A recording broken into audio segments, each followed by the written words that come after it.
everybody. It's that time of the week again, bitch. That's right. It's another episode of Old School, New School Comedy Podcast. And I am your piece of shit white trash host. Yes, Christy Miller. And we are broadcasting in the Comic Strip Live studio this week because there's a pot show going on in the showroom. So we're cramped up in this little hole. And hey, there's nothing little about my hole, but anyway, in the studio with me this week is a really dear friend of mine, and I'm so happy he's on the show to talk shop because he's part of the old school community. We're all old school, comics, and I love this man very much. He's a very dear friend of mine. You may have seen him opening for D.L. Hughley on the regular, as he would say, on the regular. And you've seen him at the Apollo and any other black room that we can find, you'll see Ribs. And I just want to introduce you, the legend himself, Mr. Barry Ribs. Hi, everybody. Should I look over there? It doesn't matter. Okay. How am I looking and stuff? You like my beads? Coney Island Festival, shout out to Upa. That's it.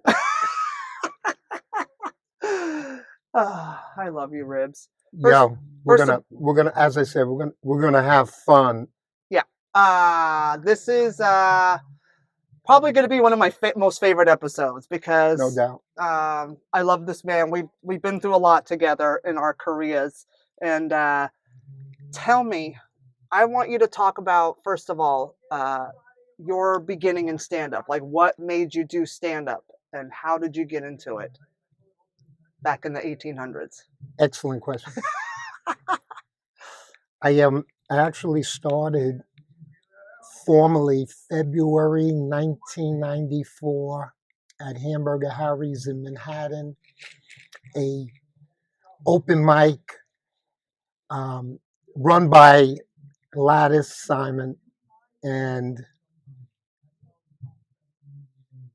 I gotta just stay like this. Yeah, don't move, don't blink. No, I'm just kidding. I feel like I'm having a fucking MRI. Because you are. This booth is the size of an MRI machine. Hi, everybody. Focus, Barry. Can you call my ex-wife? I'm being abducted. Anyway. What do you want me to call her? We've been getting along fine lately, so you can just call her Nancy, but other days it's the C word, but I know you don't like the C word. I hate the cunt word. It's just... I meant colorful. Anyway. Christian? Yeah. Okay, so back to me. Let's tell the audience that we do this for us, them, us, and this booth. This studio, if you will, is hot as fuck. So I should have brought in my water bottle, Well, I wish that Tommy would have texted me and told me there was a show going on in the showroom so I could have found another place instead of the closet. But it's okay. Yeah. So keep talking about Hamburger Harry's and Gladys Simon. Are we done yet? Yes, we're done, Grandpa. You ready to go home, back to the nursing home? So Just hold my shoulder so I don't move at all. Just hold it and stuff. No, you're fine, honey. Yeah, sure. So I started formally in '94, but I actually started in first grade in Miss Miller's class when I was like 6 years old, and occasionally, I tell the story how I ended up formally doing it. It was 1990 when I wanted to go out on interviews to work in a talent agency behind the scenes. And I had 2 interviews, maybe 3, and I got the feeling nobody was going to give me a job. So my attitude was, fuck them and having power. I'm going to go on stage and empower myself. That's a weird way of getting into comedy, but I'm very spiritual. So God had chosen, it was time, 1994, to start a career. Whereas back in the day, when I lived at your club, the Comedy Store, watching everybody in 75 to 81, I just didn't feel I wanted to do it because I was seeing the likes of Robin Williams, etc. Hmm. And I said, because believe it or not, I was a young kid in 75, believe it or not. So you were what, 50? Exactly. And I saw Robin Williams in a lot of names that only comedy savants would know. And I'm not going to point them out because that's borderline insulting. But I saw all the Gary Shanley, I saw all these people that were starting out. And I said, that's not my lane. I'll be behind the scenes. And I got a couple of jobs behind the scenes out in LA. And then I came back to East Coast in 81-ish. And then I was doing jobs that I wasn't meant to do. And I said, I'm going to go out on these interviews like LA days. And nobody would give me the job. Didn't give me a chance. I think it was age discrimination. So that's when I got on stage. Did you just say AIDS? Age. Oh, age. For the retarded, it's Careful, the mic. retardeds being ageist, as they say. So I started February 94, and it was a lottery system. We're not going to waste time telling people who don't really know the nuts and bolts of our game. You were circling the runway, Larry. Larry. Barry. It's Barry. It's hot in here, okay? I'm losing my shit. She loves me. Anyway, so I did the mic, and I felt like I was home, and this is where I should have been like 19 years prior. So I'm very blessed to have started my career, and my special on YouTube is called Better Late Than Never. So check it out. Check it out. So does that answer your question? Somewhat. Gotcha. Okay. So now, cutting to now, like you are a man of a certain age. Yes. Yeah. Yes. How are you navigating in this new world of technology, TikTok, Instagram, followers, the bookers and the clubs being 8 years old? How are you navigating? Well, you actually do help me. You help me with the tech shit. Yes. When I have a question, I've been on Facebook and Twitter, and recently, as recent as April, I started doing videos on a more serious note, and it's had my followers increase by 1,000 to 2,000 in about 5 months. My videos, some of them have gotten 15,000 views. So for somebody who has turned on the Jets, I'm playing that game. And I was Jets lost, by the way. Yeah, I don't follow sports like I used to, but thank you for that reference. You're welcome. And I was going to tell you, one comic, shout out to Franco Danger, showed me that if you want followers at a show, you could, on Instagram, there's a QR code you could do on your phone, which I got a feeling you know. So that's going to increase the followers. Yep. Because if you announce on stage, follow me on IG right now, a lot of times the audience, they just ignore you. So now when they exit, I show them my QR code, which I just learned yesterday. Yep. So some of the young people who respect me or whatever, I respect them, I'll ask them questions. And I see, as I told Franco yesterday, obviously I'm more old school, but I actually I'm not stuck on that old school. I know, just like you and all the listeners know, the new game is followers over talent. If you've got talent and followers, you are undeniable. Yep. And if you have talent and no followers, I just raised my hand to show everybody what that looks like. But you know something? as I've said many times, because I'm addicted to Facebook, etc., Mm-hmm. there is an audience for everyone. You got to stay in it. Yep. If you quit, you just go back of the line or bottom of the totem pole, so to speak. Yep. And surely my first 5 years, I had dropped out 3 times, 3 different reasons. Mm-hmm. It had nothing to do with being a quitter at all. It No. was just different circumstances. Listen, well, your first 5 years, like I always tell people when they ask me advice about, I want to do stand up, what do I do? Or comics that come to me about, I'm in this rut, I'm in this weird phase, I don't know what's going on, jokes aren't working anymore that used to work, and I'm trying this, what am I? And I always ask them, what year are you?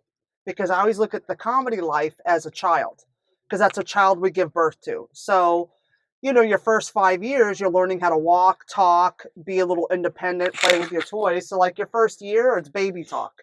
So you're gonna have easy jokes, and then by the time you hit year 5, I usually say here's your first growing spurt. Like that's your first growth spurt. So now, like, think of a 5-year-old kid. Mom, that's baby talk. I'm a big boy now. And they don't want to play with their toys because they're children's toys. Like they think it's baby toys, and I'm a big boy, and all this shit.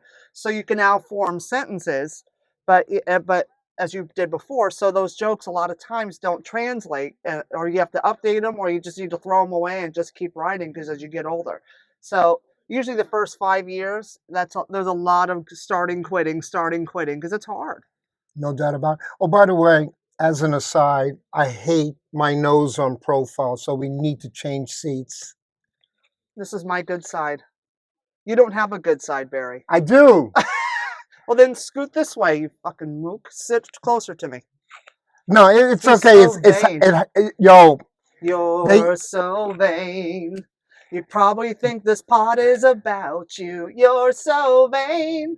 It is actually about you. You got a good singing voice. Yeah, it's too late now. They've seen my profile, which is my worst side. So we'll do a freeze frame of that shot right there. How's that? Exactly. Do you want to scoot in more? No, so no, no. It's too hot to be any closer. See what we do for us, people? Respect comedians. Respect. We sacrifice. You feel me? Follow us. Download our shit. Buy our shit. Buy tickets to our shit. Yeah, I'm soon going to take off this T-shirt, and you do not want to look at these man boobs or man titties. You? Or have. He's got bigger boobs than I do. No doubt. So, and my bench press is fierce. And mine are here. Anyway. Yes. So, but because you and I, we talk real, we keep it 100. Mm-hmm. I am unaware of the motivation of my generation of comedians. Meaning, when I started 94, just to give a little history lesson, there was a comedy boom in the 80s, and there was a comedy boom in the 70s. In the 90s, we had a lot of people, the boom 80s, a lot of them stayed with it, and a lot of them left because everybody and their mother felt they're going to jump on that wagon. What do they call it? The food wagon? What's that expression at all? Bandwagon? The gravy wagon? Oh, the gravy train. Gravy, thank you.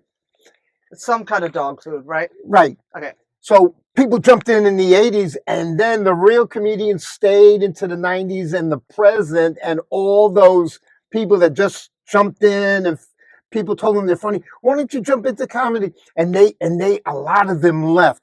In 94, I believe, it's just one man's opinion, that I started in 95.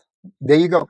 I think we were no longer 80s boom, and nope, we weren't. And there was a different motivation coming in.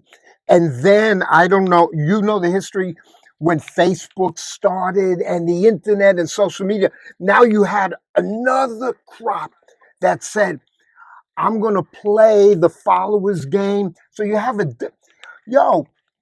let's go back. Let's go back. My uncle was a comic. So he basically did vaudeville. I'm guessing we didn't talk much, but he was born, say, 1915, say. Hmm. I'm guessing he started 1930, 1940, somewhere like that. Right. That was a certain motivation. Mm-hmm. Then you move up to the 50s and 60s, and Joan Rivers and George Carlin and Bill Cosby, a certain motivation. Then the 70s boom, as you know, Yep. everybody, I think this is true, everybody went to the Comedy Store or everybody went to the Improv. Yep. Everybody went to the Improv in New York, and everybody went to the Comedy Store in Los Angeles. Yeah, so that was a certain motivation. So when it comes to my motivation, and I'm always posting my thoughts without hating, Always without posting. without hating. My motivation, as I mentioned before, was really deep seated, where I think I am of the mind that you are called to be a comedian. Mm-hmm. And a lot of comedians have other reasons for coming in, and some of them, I don't know what percent, are successful because, as we talked on the train, I mean, our limo, Our limo is the Q train, by the way. we talked, So we disguise it so we don't get mobbed by the paparazzi.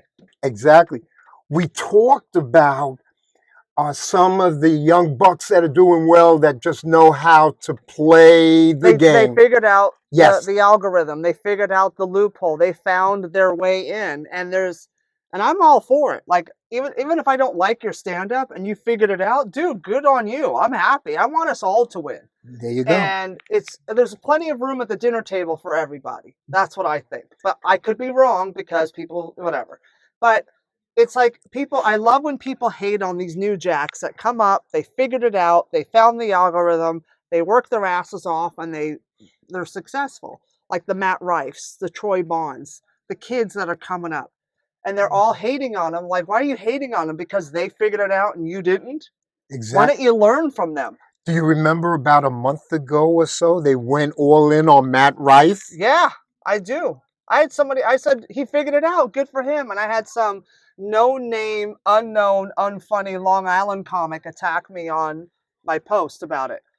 And I was like, okay, you need pussy and you need stage time. And That was a woman? It was a guy. Oh, okay. No, he needs pussy because he's very upset. Gotcha. He was very upset at Matt Rife. And I was a Nazi communist for giving him his flowers. Like, dude, he figured it out. Who cares? Nobody cares. Be funny, dude. As you know, I've been very slow. We know. I've been very slow to play. There's a certain allegiance to that crowd in LA in the 70s, when, as we know, and the audience needs to know, there was a lot less comedians in the 70s. There was much more opportunity. But see what's going on now, and we're going to keep this real, and I'm more about being positive. We got too many comics and the grimy and the slimy shit that the fans and audience are unaware of, nor do they give a fuck. So it really is, sadly, it is a battle for stage time, and there are knuckleheads that will do all sorts of grimy shit. Yeah. But you got to look back too. Even in the 80s, they did a lot of grimy shit. It was just different grime because they didn't have the internet. They didn't have social media. Even in the 90s, we didn't have the internet or social media. That didn't come out until the 2000s. Gotcha. And, so like back then, you actually had to be good. Like in the 80s during the boom, there was so much opportunity and not enough comedians. It's kind of like the way Austin, Texas is right now. Yeah. There's all this opportunity and not enough comics. So everybody's suddenly going to Austin to be a comic. Yeah. So, and then that's going to crash, and that'll end up crashing just like everywhere else, like that with a boom. what goes up comes down, because then you'll start weeding out the nothings, and the shitty ones will slowly weed themselves out. Because we went through this in the 90s and the early 2000s. I've watched us die into the fiery pits of hell, where at the Comedy Store, the show would start at 8, but there wouldn't be anybody in there until like 9:15, 9:30. Then we started the show because we couldn't get an audience. Nobody was going out to comedy clubs anymore. So you really had to be good to get on that stage, to get people in them seats. So we hustled back then, because you were in it. We hustled. We did everything in our power. Now we have the tool of social media. Now we have all this access to all these people. So you kind of cut out the gatekeepers and kind of create your own shit. But at the same time, now everybody thinks they're funny.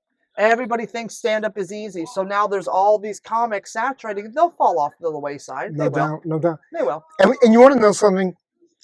You and I are birds of a feather, where we really speak the facts, and people in general, especially colleagues, don't want to hear this conversation, okay? And they're going to label you and I. And the reality is, we are supportive of our colleagues, both of us, okay? Now, I was telling a comic yesterday, because people must know, and there's going to be a lot of people listening to this, and every freaking comic of a certain level should be listening to this, because we're going to take you to school, so to speak. It's called Old School, New School Comedy. There you go. So the thing is this. I was telling this young comic yesterday that me being a fan of comedy, and my home club in America is called the Stress Factory, who has New Jersey and Bridgeport, Connecticut. Shout out to Vinny Brand. Vinny Brand. So I, being a fan and not knowing a lot of the names on the posters, I was curious to check them out. No judgment, just as a fan. And I got to be honest with you, I no longer will do that, because they fell into either no punchlines, and don't call yourself doing stand-up if you don't have punchlines. Stand-up, go Google it. Stand-up is an art form that includes punchlines, and it is a craft, okay? And I think people of a certain youthful age, they don't know history of what they're getting into, nor do they give a fuck, and they have no respect. It's just about dollars and cents for them. So I, after checking out 3 to 6 comics, I had enough. Because they must have taken a crash course on stand-up. I guess you could YouTube anything. You could learn, there must be clips on watching somebody, a coach on stage, teaching there's got to be. Yeah, there is. There's got to be. Yeah, there's books, there's videos, there's all kind of stupid shit. Now my uncle was a comic. I watched him in nightclubs when I was 7 to 10 years old. He was a Borscht Belt comedian. I mentioned him before. I think he started in vaudeville. He was called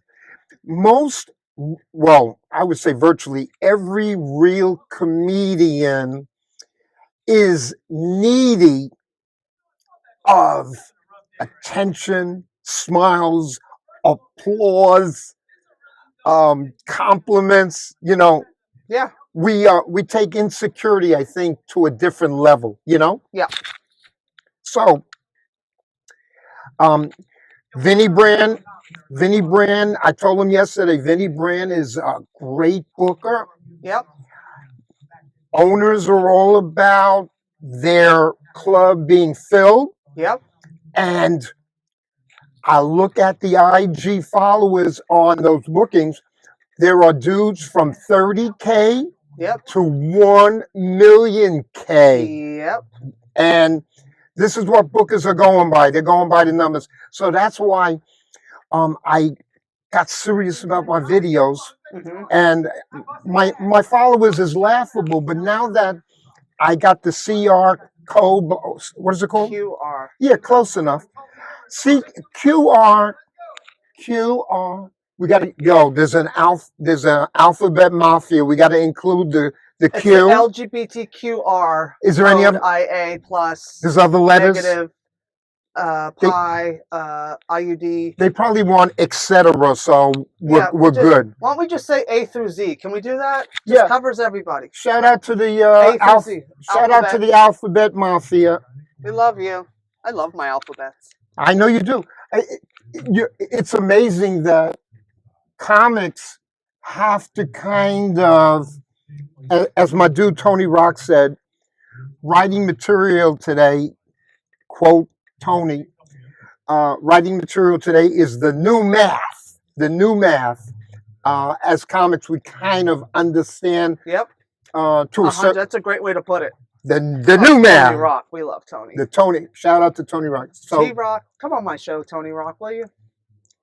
Yo, Tony will, if you run into him and he has time. I haven't seen him in a while. Yeah. Yeah, I'll just bring my shit with me and just say, sit down right here. Let's plug in and do it. Tony would never say no. Tony is one of the good pie. Yeah, he's one of the good ones. And he's never changed. Nope. So very humble. So here we are earning a living, saying shit, and now we have to be careful in general, just talking, because we got these crowds, and I do up front. If I hear a groan in my first 5 minutes, I read the riot act in a comical way to the crowd, and I acknowledge the Karen out there. And that's what I do. I set sort of a parameter, if you will. Mm-hmm. I was inspired by another comic who'll be nameless, who, whatever. He would say to the crowd, and he would lean into the front row, he'd go, "Don't worry. These jokes are not going to hurt you." So inspired by his take, I did Rib's take on telling the crowd, we are here to have a good time. And if the crowd is really ticking me off, I may say, really, a comedy show or a club may not be for you. And then they'll really turn. And I'm not there to get into any stress or fights. I am there to old school entertain. I don't want to sound academic and go, oh, I want to make them laugh. Yo, we real comedians, we make people laugh, and we don't analyze. It's just a gift we have. Yeah. We have it, and you don't, motherfucker. Peace. Ribs on ribs, right there. So on that note, for writing and stuff, because that's a really great way that Tony put it, that writing comedy is the new math. Yeah. So when you write, yes, what, like, do you have, like, every comic has a style of writing. Like we all have our things that we do to write. Yes. Like some comics I know write everything out word for word. Yes. And then I can't do that. Yes. I do outlines, or I write a couple of key words, and I do like a beginning, middle, and end, and then I just rant it, and then I write it on stage. What do you find? Well, that works for you. Let's just say this, and I think it falls under the umbrella of being honest with oneself. Mm-hmm. My first set list, first time on stage, I guess like 99% of us was absolute garbage. Of course. Fast forward. I was living in Bay Ridge, Brooklyn, and I was walking along the shore and had my pad in my pocket. And if something popped into my brain, voila. Then, even more fast forward, I'm in Manhattan, and I found a corner to sit and just look at people walking by. Something popped into my head, voila. I, like you, have never written anything long form. In fact, one of my favorite jokes by fans and industry. There's nothing pen to paper literally on that, because I call that so organic that Mm-hmm. it just was a gift from God, so to speak. And Yep. that's my for the BR fans, they know my cancer survivor joke. Yes, So that's one of your staples. yeah, that is pretty much people's favorite joke of mine. That and the proctology joke. Yeah, the prostate, Whatever. the prostate. Same thing. That also, perfect example. No pen to paper. It's just organic. Yeah, because like me, it's like we know the way our brain's set up. We know the beginning, middle, and end of the joke. Yeah. We know how to get from the beginning to the middle to the end. Yes. But it doesn't. It's not rehearsed. Like I did. I said this before, but when I was opening for Dice at Soul Joel's that night, and Joel Richardson's girlfriend was sitting in the front row both nights. Gotcha. And she, after the second show, she grabs me and she's like, "You're fucking amazing." She goes, "I've never seen anything like it." I go, "Oh, well, thank you." And she goes, "I saw 2 different shows." And I said, "Well, yeah." She goes, "Do you just make it up?" I said, "No. I have the set material. I have all the material in my head. Yes. I let the audience dictate where I'm going to take them." Gotcha. So if they're in if there's something going on, I'm going to jump in the middle, like in the pool, and be like, "Hey, what's going on?" And then meet them halfway and then take them on a ride, so I know that I'm not dragging them kicking and screaming against their will. I just meet wherever they are. I don't give a fuck. And I go, but it's just, because we're not, she goes, "I'm so used to watching comics every night. I know every joke by heart. Every word is written out." I said, "Yeah, my brain doesn't think that way." Gotcha. I don't think you and I talked about this, and I don't recall the joke. It's just not. I'm not going to even try to remember which one it is. Mm-hmm. But I don't think I ever told you this. I got the fucking punchline before the setup. You on your own stuff. Yeah. Yeah, that happens. Yo, I can't remember one before or since that I had the fucking punchline first. That is weird. That is weird. And go ahead. I'm like you thought of the punchline first and then you wrote the joke around it. Yeah. Yeah, I've done that. That's weird. Yeah. So that's sort of like that's like Billy Joel. Mm-hmm.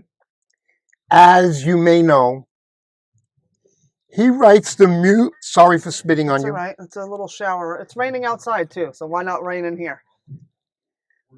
Billy Joel writes the music first, mm-hmm. and then adds the words. Yeah. So you got to think. Well, I guess it's really. People do that. I guess it's real simple. Mm-hmm. He just comes up with this melody in his brain. And he starts playing it, and then it grows. And then he goes, I think these words may fit the melody. Yeah. Whereas I think most, and we're getting off on another. Yeah, so land the plane, Barry. You're circling the runway. I think you would agree most songwriters write let's call it a poem, if you will. Well, also, I think it depends on what part of the band you are. If you're the singer, they write lyrics first. If you're a piano player or a guitar player, usually the melody comes to them first. Okay. That's all. Okay. Okay. Any questions from any questions from you? Yeah. What's the phone Caller, line? are you there? Caller, are you there? That's a Donahue reference that none of you will ever know. Anyway, Barry. Yes.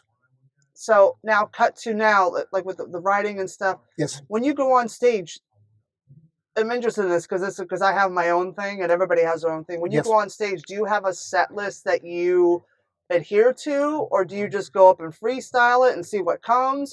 Like what material you feel, or do you like, well, I want to work on this one bit. I'm going to do this one bit tonight, and then we'll see what happens. Or are you strict by your set list? Okay, this is what I do. In my pocket as we speak is about 6 to 8 brand new stuff. Okay. And I don't like to have 2 lists at the same time. It Mhm. throws me the fuck off. Right. So I'll do it this way. Okay. And that little piece of paper in my pocket has been there for weeks now. Uh-huh. And then I may start with it. Normally they suggest you put it somewhere in the middle. Mhm. But when you get to a certain level of skill and you believe in your brand new and you're fearless like me, you do it. You can do it right away. Oh, Okay. I've opened a set with a brand new joke I had just written, and I've done a set. I did the set the other night on Sunday, 15 minutes, all premises in my head and on my notes. I just did 15 straight, killed with it, and it was just new ideas. There you go. There you go. That's a certain level. There you exactly. I mean, I'm doing it 30 years in February, and I'll be at 28 years in December. Yeah, so that's the difference. Mm-hmm. And for the serious stand-up artists that are listening, it takes time if you really want to honor the craft. And over the years, everyone says, and it's really true, and it sounds like whatever, stage time, stage time, stage time. I would say my first 5 years, I was a horrific writer. Sure, I don't most comics are. I don't even want to look at my joke books it's depressing as fuck. So I asked a couple of veterans separately, how did I go from horrific to pretty damn good writer?